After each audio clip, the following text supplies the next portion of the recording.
in memory of W.B. Yeats by W.H. Auden.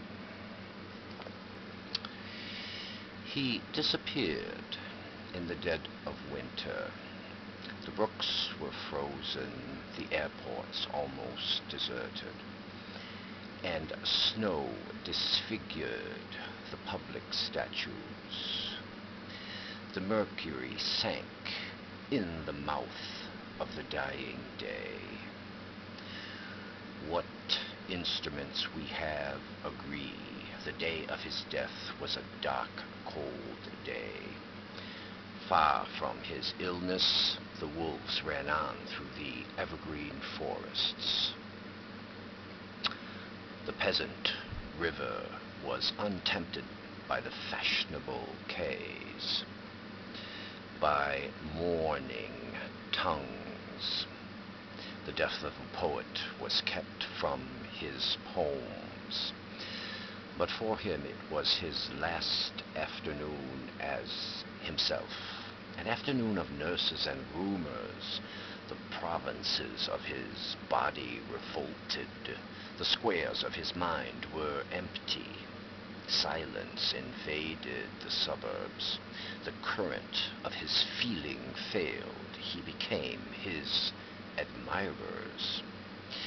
Now he is scattered among 100 cities and wholly given over to unfamiliar affections, to find his happiness in another kind of wood and be punished under a foreign code of conscience.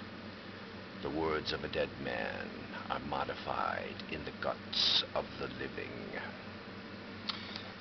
But in the importance and noise of tomorrow, when the brokers are roaring like beasts on the floor of the bourse,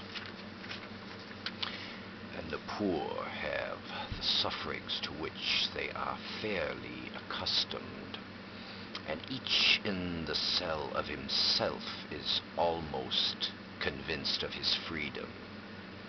A few thousand will think of this day as one thinks of a day when one did something slightly unusual. What instruments we have agree, the day of his death was a dark, cold day. You were silly like us. Your gift survived it all.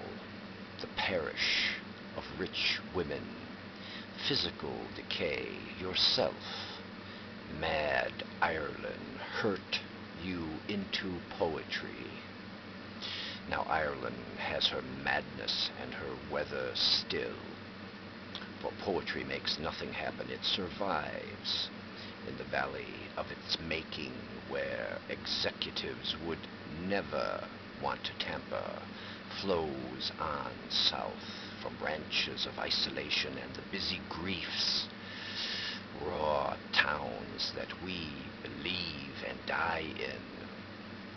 It survives, a way of happening, a mouth.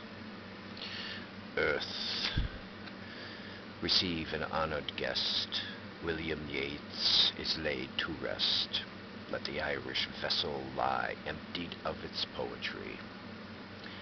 Time that is intolerant and indifferent in a week to a beautiful physique, worships language and forgives everyone by whom it lives, pardons cowardice, conceit lays its honors at their feet. Time that with this strange excuse pardon Kipling and his views, and will pardon Paul Claudel, pardons him for writing well.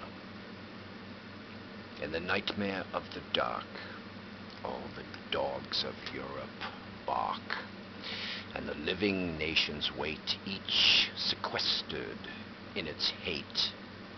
Intellectual disgrace stares from every human face, and the seas of pity lie locked and frozen in each eye.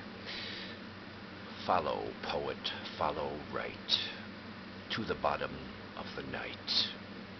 with your unconstraining voice, still persuade us to rejoice. With the farming of a verse, make a vineyard of the curse. Sing of human unsuccess in a rapture of distress. In the deserts of the heart, let the healing fountain start. In the prison of his days, teach the free man how to praise.